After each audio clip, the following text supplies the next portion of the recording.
Ladies and gentlemen, can someone help me out with this? I have a conspiracy theory and it has to do with Adobe Flash, okay? In particular, the Adobe Flash Player on Windows. Now, I leave my Windows 7 desktop computer, really all of them, running all the time.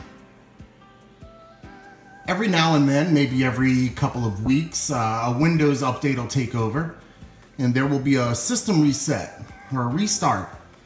And sometimes that happens every 2 weeks, but sometimes, it could happen to be one day and then 2 days later, it, updates with something else. And there's always an update available for Adobe Flash Player.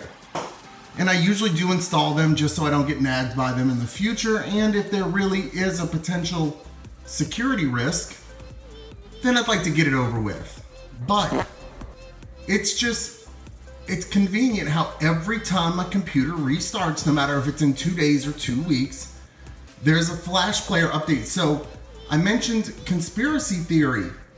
What I believe the conspiracy is, if you're familiar, if you pay attention, if you know about the evils of the Adobe Flash Player, it will always try to bundle in automatically, unless you deselect it, unless you uncheck it, some type of garbage, McAfee, or whoever's paying them. Okay, and it is in fact McAfee Security Scan Plus. So if you don't uncheck that, you get that garbage installed on it, on your computer.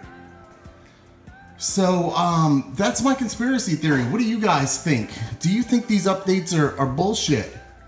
And the real deal is Adobe Flash Player uses fake updates in an attempt to get their adware installed on as many computers as possible. Leave a comment and let me know what you think about the situation. My name is Ryan for Silly Reviews.